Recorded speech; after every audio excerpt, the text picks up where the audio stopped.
Hello, welcome. The French government has officially collapsed.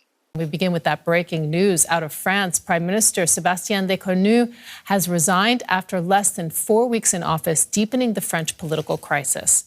This announcement is coming just hours after he unveiled his new cabinet, which faced criticism from opposition members and members of the ruling alliance. President Emmanuel Macron appointed Lucarno in September after the previous administration lost a confidence vote in Parliament. The French presidency said in a statement that President Macron has now accepted his resignation.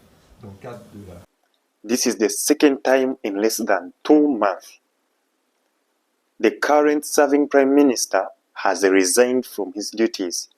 Sabestien Lucarno has served even less than a month. So France now is in turmoil, and everything seems to go very, very bad. You know, in less than a month, the Prime Minister has resigned, and he has given some reputable reasons. And he said that he cannot work in the government whereby cooperation is one of the things that is considered like a war. This political party wants its own agendas to be driving the country. This one also is opposing. So it is very hard as a Prime Minister to unite these political parties and agree on one common goal or one common term so as to push the agendas of the country. So he has decided to resign. But this is like history, you know. He is the shortest serving leader in today's modern history.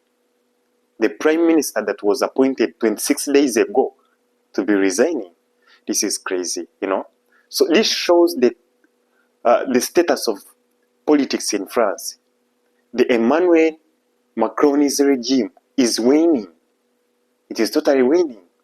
The people have lost trust in Macron to an extent whereby he is just running because he just wants to finish his term. He doesn't want to stop in the middle.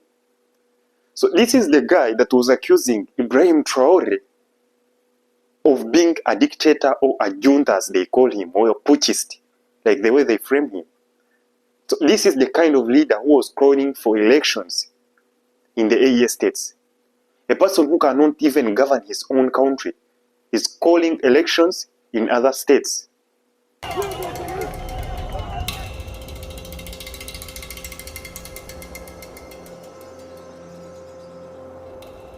Que toute l'Afrique aussi sera intégrée dans cette révolution parce que le peuple n'est pas comme le peuple avant. Le pays ne peut jamais développer si ce n'est pas la révolution.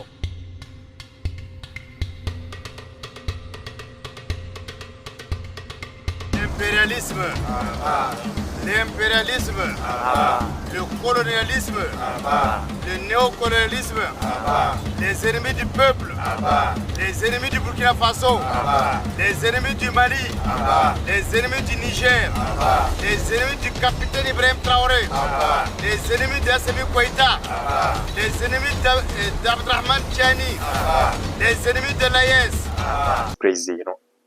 How can, since he came to power in 2017, he has served with 8 prime ministers. And actually he's considered as the one who have served with many prime ministers in the current French Republic. So this is somehow serious, you know.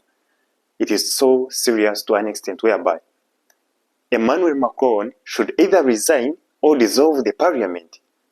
So these are the 2 options that are on table today. But as an Africans, we are concerned, of course, because this is something that has been a problem to Africa for so long. France's interference or lingering in African matters is beyond limits. So if this was in Africa today, oh my God, you could see all European countries commenting on it.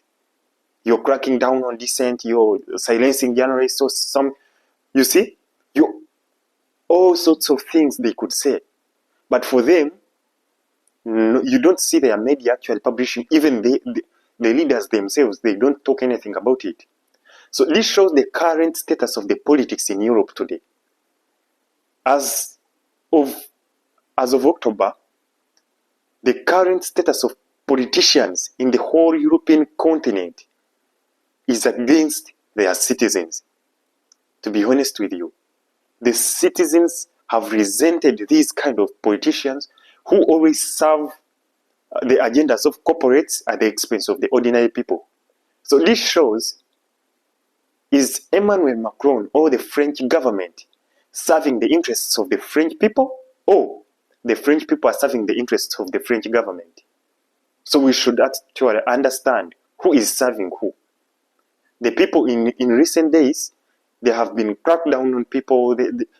Every day there were protests in Europe, France, actually, most especially in France and UK, plus Germany. Protests day by day, day by day. The people are tired of they are tired of the so-called Ukraine war. Because their governments, what they are doing, they are blaming everything on Russia. Even someone sneezing, they say that Russia has made you sneeze. So actually, I saw some people on social media today making fun of Macron, saying that, okay, blame Russia for this, for the resignation of the Prime Minister. We are waiting for the statement from Macron to say that Russia has pressured Lucarno to resign from his duties. So this is something serious, you know.